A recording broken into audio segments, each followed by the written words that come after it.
Now, the easiest to understand of all of the leukemias for people ends up being plasma cell disorders. And the reason that it's plasma cell disorders are understandable to people is because of two things. Of all the leukemias that people have seen, the plasma cell disorder often ends up being the only one that they have seen. Second of all, it's easy to understand because it all comes down to this one abnormal cell, the plasma cell. This plasma cell starts to make things which cause all the problems. It makes several things which cause the problems, but it's easy to understand that the plasma cell, which has developed its own psychosis, is now making things that it shouldn't be making. It starts to make unlimited amounts of immunoglobulins against an antigen that no one can see. Now, it's good for you to make immunoglobulins, but you should make them against things that are actually attacking you. To make immunoglobulins against things that aren't attacking you is a little on the psycho part. I'm making an enormous amount of immunoglobulins against that enemy there. Can you see him? He's coming to attack me. I better make antibodies against him. In one type, one type, clonal, monoclonal, M spike on the serum protein electrophoresis. Now, the plasma cell is also making osteoclast activating factor. And that osteoclast activating factor is going to the bones and sucking all the calcium out of the bones, causing hypercalcemia. Now, the bone lesions happen to be the single most common presentation of myeloma, hypercalcemia, and bone lesions because the patients complain of the bone pain. The osteoclast activating factor melts the calcium out of my bones. I have high calcium, fractured bones, and I got bone pain. People don't complain of the monoclonal spike. They get infections because what happens is all of the real antigens are coming into you. Pneumococcus is invading you. Haemophilus is invading you. Viruses are invading you. But instead of that, what happens is the immune system is making the antibody against that antigen there. Pneumococcus comes into the body. Hello, I am pneumococcus. I'm here to kill you. Don't bother me. I'm making immunoglobulin against that antigen there. What antigen? That one. Okay. And pneumococcus kills you because the entire immune system is focused on an antigen that no one can see.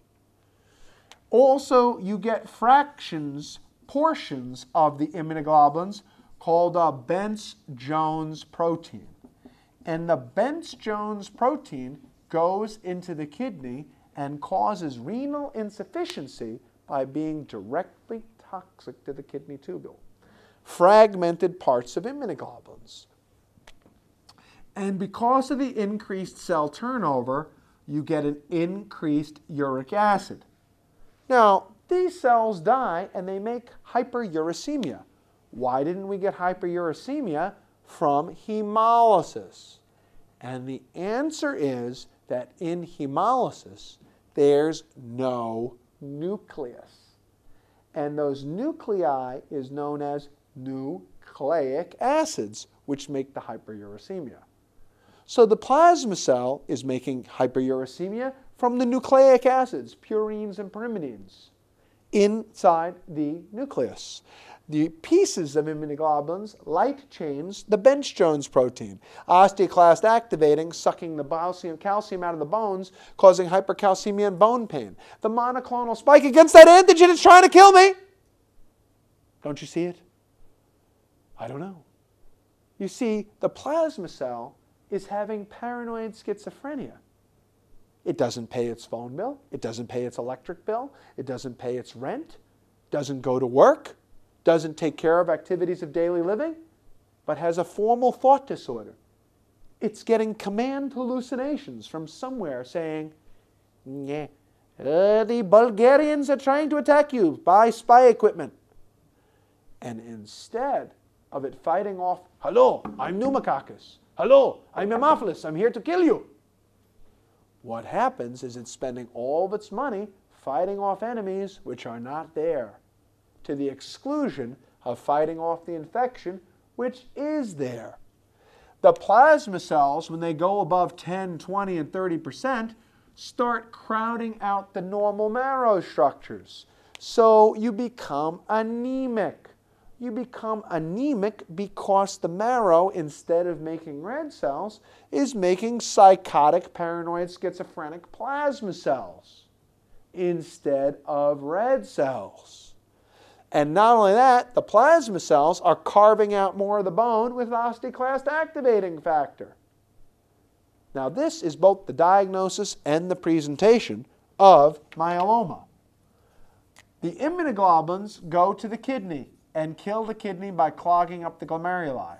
The hypercalcemia goes to the tubules and kills the kidney tubules. The Bence-Jones protein and the hyperuricemia are also killing the kidney tubules. And if that wasn't bad enough, you get amyloidosis, which clogs up the last remaining nephron. So patients with myeloma are presenting with and dying with infection as well as renal failure, because the immune system is making unlimited amounts of immunoglobulin against everything except what's actually attacking it. And the kidney is getting destroyed by all the crap that's filtering out through it. Hypercalcemia, toxic to tubules. Hyperuricemia, toxic to kidney tubules. Bence-Jones proteins, toxic to kidney tubules. Immunoglobulins get clogged up in your glomeruli like my hair in a bathtub drain. Of all of these things, if you had to choose one single thing as a diagnostic test, which of these is the single most accurate diagnostic test for these? The answer is the plasma cells. You can get hypercalcemia from a lot of reasons. Hyperparathyroidism, the most common. You can get Bence-Jones protein as isolated Bence-Jones proteinuria. You can get tumoral lysis syndrome giving you hyperuricemia. You can have cancers which cause purely lytic lesions. But only one thing gives you 15 and 20 and 30% plasma cells, and that is myeloma. So therefore, as a single test, this is the single most specific test. Bone pain is the single most common presentation because this osteoclast activating factor melts your bones away. The other things are not specific just to myeloma, although Bence-Jones proteins is suggestive. What's the diagnosis? 1, 2, 3. These three things. But single one, plasma cells. Why? Because if you have an isolated monoclonal spike, but you don't have bone lesions, if you have an isolated monoclonal spike, but you don't have hyperuricemia, if you have an isolated monoclonal spike, but you don't have Bence-Jones proteins, if you have an isolated monoclonal spike, but you don't have hypercalcemia, if you have an isolated monoclonal spike of immunoglobulins against an antigen no one can see, and you don't have kidney disease, don't have anemia, don't have Bence-Jones proteins, don't have hypercalcemia, don't have increased infection, and have less than 10% plasma cells, that monoclonal gammopathy, monoclonal, one type, gamma, immunoglobulin G, pathic, evil, you may have a monoclonal spike, but if you don't have the hyperuricemia, the Bence-Jones proteins, the anemia, the infections, the kidney failure, then you're like a person who kind of thinks his neighbors are spying on him, but he still goes to work in the morning. He's just looking over his shoulder. He's still paying his electric bill and a phone bill, but he thinks the neighbors are using his electricity, but he's still paying the bill. He still pays his taxes, pays his rents, goes out to vote. He's a good citizen of the bone marrow. He just thinks people are out to get him. So he's a functional, delusional person. Now, for the bone marrow, that's called monoclonal gammopathy of unknown significance. And there's no therapy for it. Unknown significance. I didn't say no significance. 1% to 2% a year go on to myeloma. And it's not no significance because if you're the 1%, you find it very significant. 1% is only a small risk if it ain't your risk. If I tell you you got a 1% chance of dying this year, you will find this very significant. 1% and 2% is only a small risk if it isn't yours. So there are no small risks of dying if it's your risk of dying. Because you know what? If I'm the 1%, as far as I'm concerned, it's 100% because I'm the only one of me I got. It's not no significance, it's unknown. Who's going to go on? We don't know. But once you see it happen to somebody, it's significant. No treatment for monoclonal gammopathy of unknown significance. Now, for myeloma, here's something new. If you're under 70 and you're relatively healthy, it is an autologous stem cell transplant. All the way up to 70. Why? Because there's no rejection. There's no graft versus host. And stem cell are little pre-sprouted cells from your marrow that will grow up into a functioning marrow very quickly, in a matter of a week. That's like instead of growing your garden from seeds, you go to the nursery and buy the little potted plants with the little sprouts there, and you put them in the ground. They're already a little plant. It's not a fully grown plant, but it grows into a real plant shortly, as opposed to waiting for it to come to seeds, from seeds. Because if you're waiting for it to come out of nothing, during that extra week or 10 days or 2 weeks of neutropenia, 20% of you, 30% of you are going to die. And an old guy with myeloma, everybody will die. Chemotherapy, vincristine, adriamycin, dexamethasone, vincristine, adriamycin, and dexamethasone are used to prepare the marrow for the transplantation, and then you transplant. Now, if the patient is over 70 or fragile, we can't transplant. If we can't transplant, if the person is over 70 and still relatively healthy, we can use thalidomide as a substitute for chemotherapy. If the person is over 70 and very fragile, then all we do is give melphalan, which is basically acting as a palliative agent. Melphalan, which is like chlorambucil for the CLL. It's a chemotherapeutic agent that drops the number of cells. No one ever got cured from melphalan, no more than anybody ever got their hair to stop growing by shaving. It shaves down the cells. Like hydroxyurea in CML, it lowers cell count. Like chlorambucil in CLL, it lowers cell count.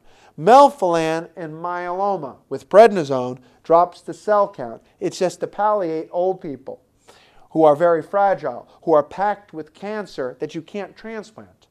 Thalidomide can be used as a substitute for the autologous stem cell transplant in older people who can't get transplanted, but they can withstand the thalidomide.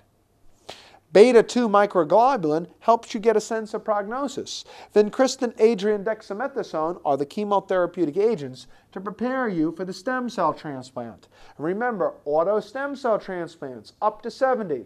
The marrow comes back fast. There's a short duration of neutropenia, and there's no rejection and no graft versus host disease. It's a huge thing. It's a tremendous advance. It's better than saying, oh, what are your choices in therapy? Oh, cremation, above ground burial, in-ground burial, taxidermy. It's a huge advance. Imitinib for CML takes the lousy crap busulfan, which gave you pulmonary fibrosis, and eliminates busulfan, which is a dog. interferon, which made you feel like they had the flu, and this makes it much better. Imatinib, a huge advance. I know what you're thinking. It's not that I don't mind the advances in therapy, but could they have been invented after I passed step 2 so I don't have to memorize as much? 6% of the general population thinks that the most important aspect of medicine is to cure disease. Only 4% of physicians think the same thing. Therefore, imatinib eradicates a disease that was otherwise fatal without the need for a transplant. Autologous stem cell transplant might cure disease that was otherwise universally fatal. Thalidomide does the same thing without the toxicity of chemotherapy, controls the disease like chemotherapy without the side effects. Fantastic.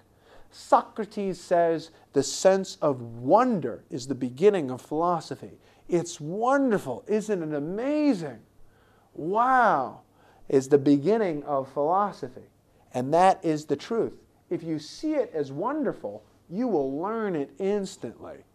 If you see it as a burdensome pain in the ass and more data to remember, then it becomes just another thing to squeeze in, and it's painful and it doesn't stick. It becomes like an intellectual enema. You hold it for a little while, you sit down on test day, it all comes out and nothing sticks. If you see it as, isn't that wonderful? Imatinib eradicates the Philadelphia chromosome without the need for a transplant. Fantastic! Stem cell transplants. You don't go on to inexorable death and melting down and breaking down all of your bones. Fantastic! Fludarabine extends survival in CLL. Fantastic! Isn't it amazing?